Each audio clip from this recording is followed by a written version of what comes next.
Hello, and welcome to LimeTube. 2 years ago today, December 28th, 2017, LimeTube was created, and I consider it to be my greatest life accomplishment.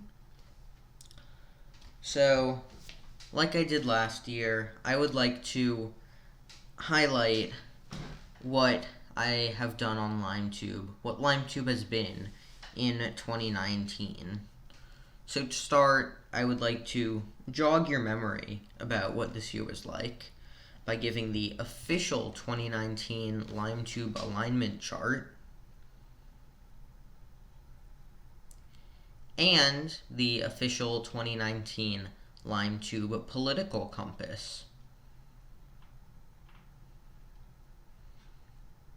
Next, I would like to go over some channel statistics.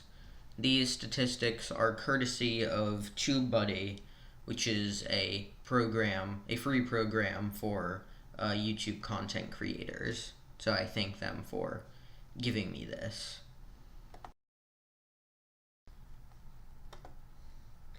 So, I began 2019 with 54 subscribers, 1,940 views, and 30 uploads. And this year, I have gained 53 subscribers, 4,210 views, and I have uploaded 257 videos. Of those, my top 3 uploads this year were at number 3 with 123 views, my first Shrek script video. Number 2 with 127 views, my Sweet Dreams Minecraft parody. And at number 1 with 167 views, my video mourning the loss of Brain for Breakfast. So, in addition to all of that, I have gained 249 likes, 128 comments, 75 shares, and 57 hours watched.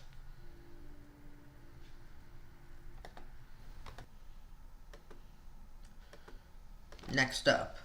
So, about a month ago, I asked you to give me some submissions for this video about what you would like to see.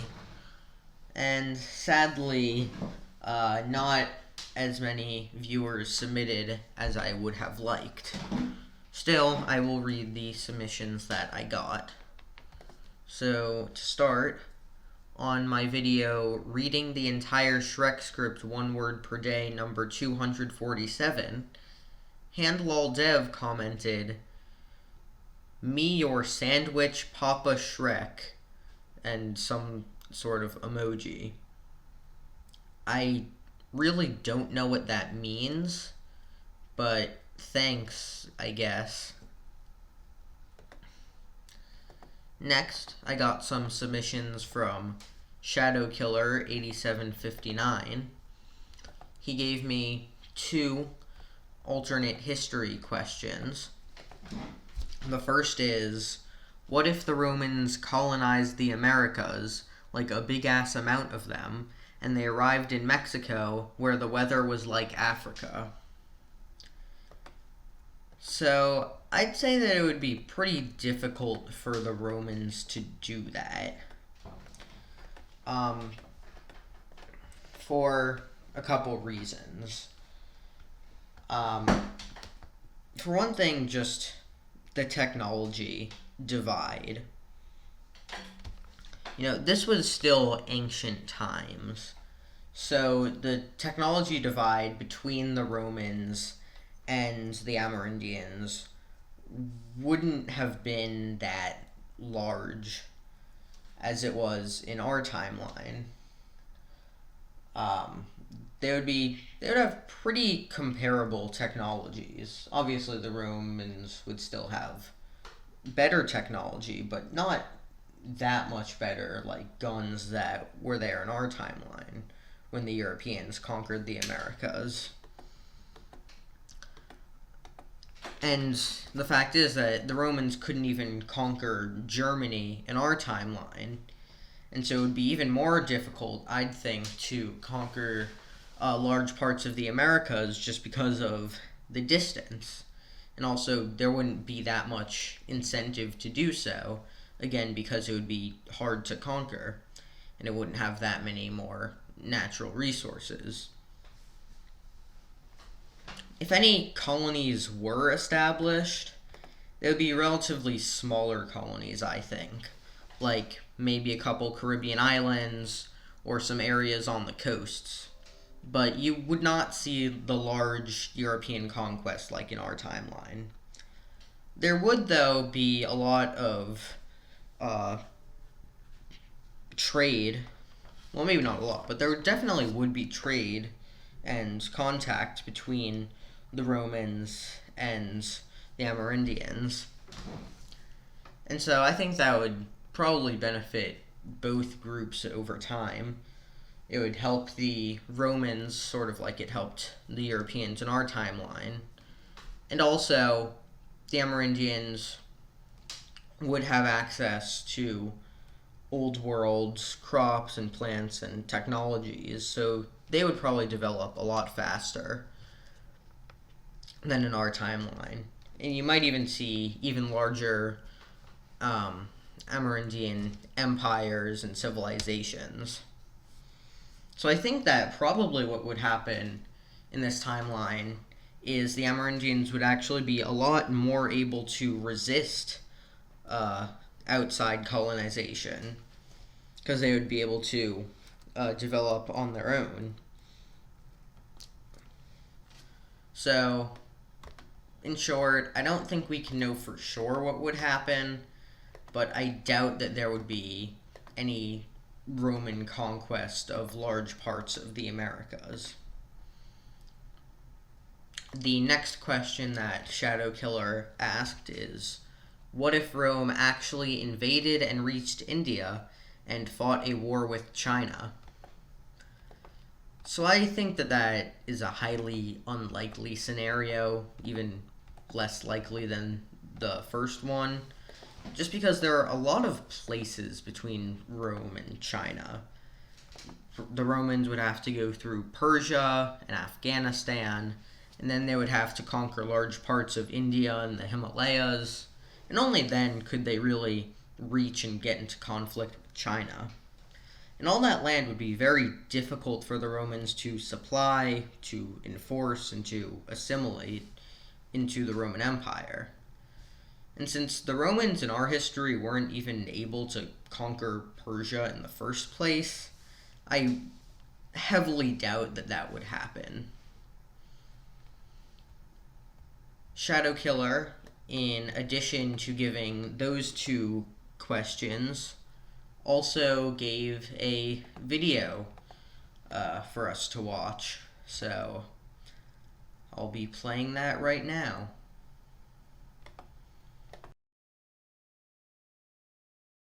Lime was standing in a dark room, surrounded by the glowing embers of a warm fire. He had been sleeping for the past 23 days, like a retard, and was understandably tired. Lime had been sleeping in his gold-plated bed in his platinum-plated mansion that he bought with his own money.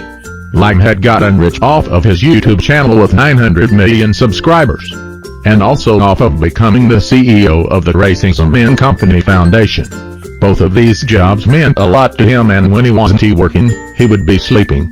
When Lime woke up, he had sleep paralysis while standing, which is why he was standing like I said at the beginning.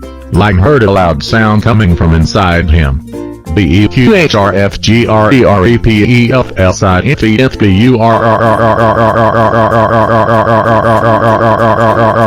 It said. Oh frick, Said Lime. I must be hungry. Lime barreled down the stairs, the creak of them echoing across the gold-plated mansion. Yes, I know it was platinum, but fuck you. A rhythm of creaks rumbled across the house, spreading across the house like waves on the ocean. Lime dived down to his pantry, like a beluga whale cause he is a cracker, and looked for a delectable morsel to eat. He found some seedful and limes and said, That's some good-ass food. Lime was heading back to his room. He was climbing on the stairs, when suddenly a dark figure stood at the top. Looking down at Lime pitifully, the only visible thing of this figure was his golden eyes. Who are you? Lime whimpered, like a big boy. It doesn't matter what or who I am. What matters is that you're in a lot of pain. How so? Lime shot back. I am the owner of the largest YouTube channel and the CEO of racism. I am the richest man in the world. I'm sure you are. Yes, I'm... Lime was about to finish his sentence, but he felt something on his shoulder. When he looked back, he saw the being. More in depth. He could now see it. The white marble skin, the golden gleaming eyes, the fagged teeth, and the cool aura surrounding him. Lime, are you really happy? What have you achieved? You were just dreaming these events. None of this is real except for you and me. Lo and behold, Lime woke up in a cold sweat. Lime realized that those events he saw of the dark beings were a dream. He closed his eyes to go to sleep, but then he heard a voice. Lime shot out of bed and walked to his door. He opened it and saw the same figure again. I told you, I am real. Why are you here? Lime shrieked. Because you need help and guidance in your life, Lime. Because I want to help you conquer your pain and help you soar like a phoenix in the sky. You have talents, Lime. And instead of wasting them away on LimeTube, I can help you use them properly. Like serving me. Why should I serve you? Lime mewed. I don't know anything about you. I don't want to surrender my freedom to you. You scare me. I'm sorry for scaring you, Lime. It's just I need your creativity and brilliance to help me better the world. Why you should serve me, other than those purposes? It's simple, really. Humans do what they want for happiness, for fulfillment. Doesn't matter what it is. People think that money, wealth, success, love, making love, women, helping others, devoting themselves to intangible beings, and so many others can help reach completion. If that were the case, what do you have against serving me? I will help you reach your wildest dreams of domination and success, but only if you pledge your loyalty to me, the true being. You won't lose anything. You'll rise beyond the shackles that hold you down, the shackles of your humanity, the freedom to rise beyond your basic desires. Kneel before me, and I shall make these dreams a reality. Before hearing this, Lime was shaking. His breathing was uneven and heavy, his hair drenched with sweat. But after Dio's speech, his body had hardened like rock, his breathing even, and his body surprisingly dry. During Dio's speech, crimson vines with sharp thorns had wrapped around his body, like a creeper hanging off of a ledge. The vines penetrated the ground, closing in on Lime. Well, that's an epic offer and all, but I'ma have to say no, but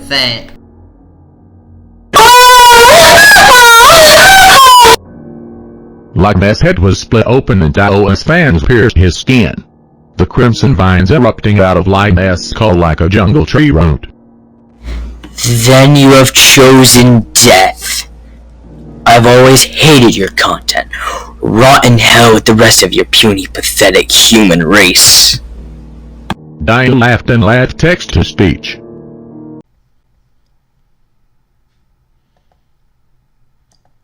So, that was entertaining, I suppose.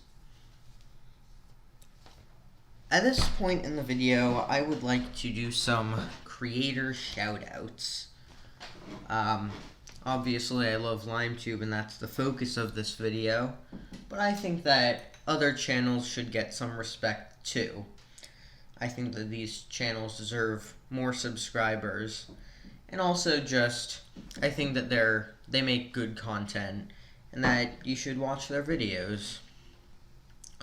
So I will be shouting out 5 creators. All of them are larger than me, but I still think they're worth checking out.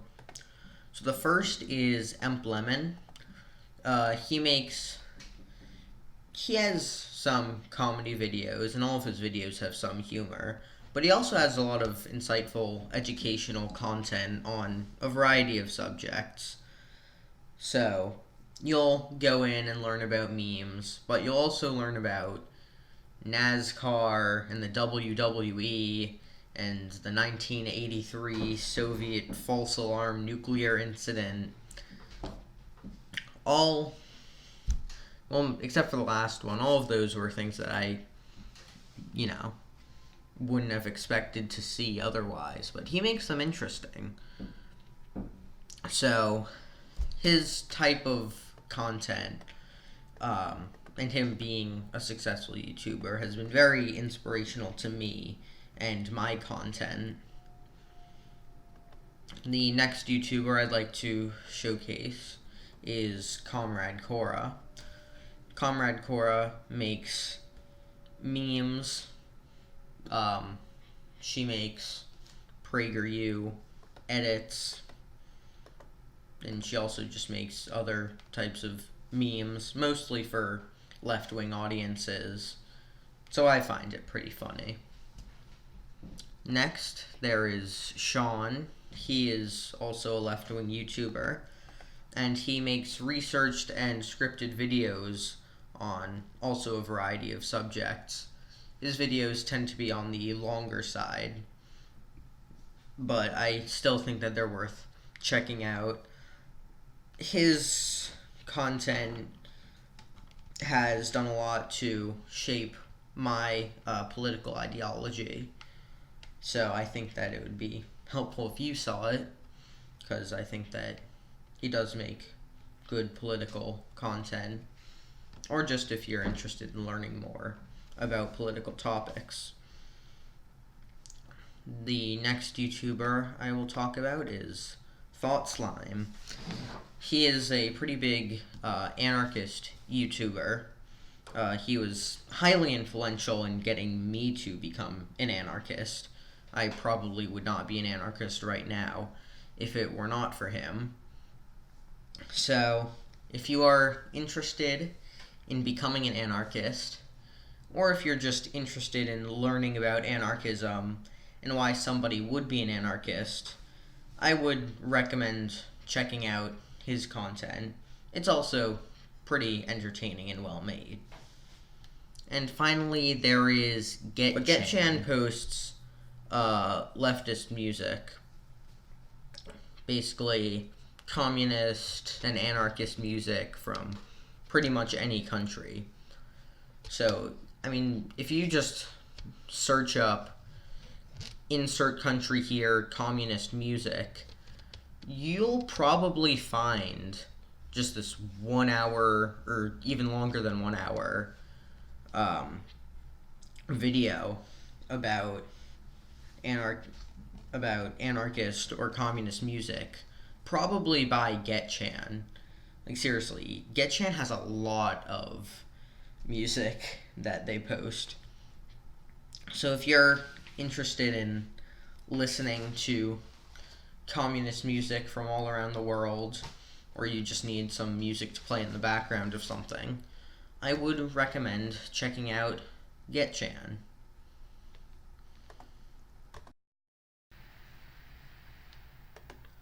So with all of that out of the way, I'd like to give my personal thoughts on what LimeTube has been this year. So for one thing, one big sort of behind-the-scenes event was that I was planning on making a video about the steamed hams meme, but that ended up just falling through. I didn't really like what I was doing. So even though I spent a lot of time and effort on it, I didn't ever upload anything from that. And there were also a couple other projects that I did that I started, but then I canceled. Which I guess is the problem when you make political content, because if your political views change midway through, then you kind of have to cut everything. So, if LimeTube had relatively little activity, especially toward the beginning of the year, that's why. So that's a bit disappointing. But I'd say that overall, this year did definitely did have its successes. I had my typical medium and short length, just random projects here and there. I also started my series of reading the Shrek script. I think that's easy to make and consistent content, and I think it's fun. I certainly like doing it, and I will be continuing it for a long time. I think I have like 34 more years before the script is finished. So, look forward to that. And of course, there was my main project of this year, the one that I am most proud of. It is my video, American Imperialism Since World War II, every month. Ever since I started this channel, I've really sort of wanted to emulate a lot of the famous mapping YouTubers. It's been sort of a dream of mine, and to finally make that type of video, it is very meaningful to me, and especially since it was also my other interest of talking about American imperialism. I worked pretty hard on that video for several months, and I'm definitely proud of the end result. I'd say that that's probably the best video that's currently on LimeTube. So I'm very happy about that. And if you like my American imperialism content, or even if you don't, I will continue to do videos about that topic in the future. So look forward to that. Overall, 2019 was a great year for me. A great year for LimeTube, I guess. I fleshed out my political philosophy, and this channel grew by quite a bit. So I'm happy, and I'm definitely looking forward to LimeTube 2020. So with that, thank you. Thank you for watching, and thank you for your support, whoever gave it. And have a happy new year. I'll see you in 2020. Peace out, Lime Gang.